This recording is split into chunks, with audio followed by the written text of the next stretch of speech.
everyone, it's Camille Donegan from Eirmersive, and we're here today at the Kilkenny Arts Festival because not one but two, in fact three Eirmersive members are involved in a show called We Who Live Under Heaven. I'm here with Joe Mangan of the Performance Corporation and Ciara del Grosso Bates of the Immersive agency who created this show, and I'd love to hear a bit more about it. Okay, so it's whatever you think it's about. We have our kind of internal narrative. You know what you want to say, but you're not really, like there's no words in it. So you're not really sure what the audience are going to get. Fascinating, and what I love about this kind of work is that the audience tells you what it's about. And the audience gives us great feedback and really wonderful effusive words like beautiful, fantastical, it's a trip, emotional actually, which is really lovely, which is, as you know, very hard to achieve in this realm. So it's really satisfying to have that kind of result from, you know, a lot of work. I was lucky enough to catch your conversation yesterday with the composer, Roger Doyle. What was the process like? Was the composition first and then you built the piece to the composition? Yeah. We started listening to some of Roger's music together and to try and, with the performer as well, to try and find out what would work to create a piece of mixed reality. So I suppose the objective of creating a piece of mixed reality with live performance was where we started from. Trying to find the pieces of the jigsaw that would make that happen was where we came next. So we spent about a week, I would say, listening to music, and Roger would go away and do some edits, and we'd come back and try stuff on the floor with Morgan. I think we were probably feeding you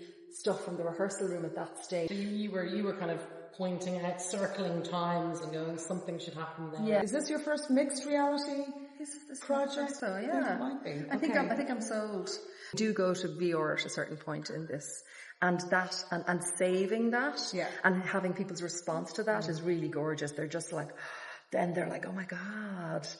It's wonderful. Beautiful. I'm excited to hear it. So they're in mixed reality for the majority of it, but there is a small section of VR, and people really respond brilliantly to that. Yeah, who was it yesterday said, more of that, we want more of that, and so there's actually a good reason why it's fine. There's a really good reason, insurance reasons, probably walking into walls, etc. But yeah, it is. But it's nice choosing purposefully why you're doing something in VR and why you're doing something in mixed reality.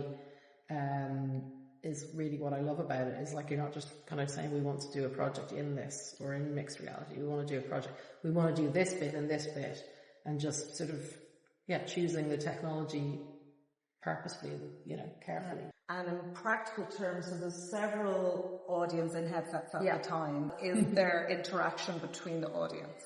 The audience obviously see each other, and certainly if you're in the experience with somebody you know, you can talk to them. Yeah. People tend not to, which is probably just as well. There is some interactive elements in the piece. It's interesting. It's like we've had people, like our very first show, we had a woman, I'd say she was in her late 70s, who was just in it, like just in awe and touching things and just having this beautiful experience.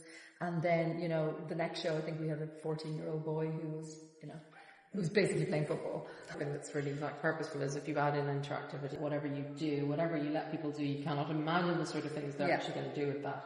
And so in a space where you have a live performer who's doing something, and then you've got these other people who can see each other, how much can you really let someone have control over what's going on? So there, it is interactive, but it's not really like our users don't impact your experience other than what you can see happening. So it's not like a multiplayer game where, if I do this, it's, reverberates in your experience. We're excited. We're going into the headset now, and I'll let you know how it goes.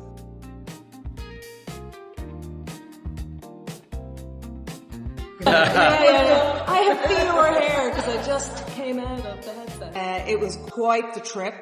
So there's a live performer. I'm not going to tell you too much about the intricacies of the show, but there's a live performer, Morgan Crowley, in this really crazy, fantastical costume. And then the graphics by Ciara del Grosso Bates are very kind of trippy and otherworldly. And then there is this amazing symphony and cacophony of the composition by Roger Doyle. So you're in the middle of this, I would say, worlds and time and space colliding, and you're right in the middle of that. Just an extension of form that is bringing you to crazy places. So a massive well done to Ciara del Grosso Bates, the designer of the piece, Joe Mangan, the director of the Performance Corporation, and Guillaume Ovray of Exor Ireland that made all the hardware work so seamlessly.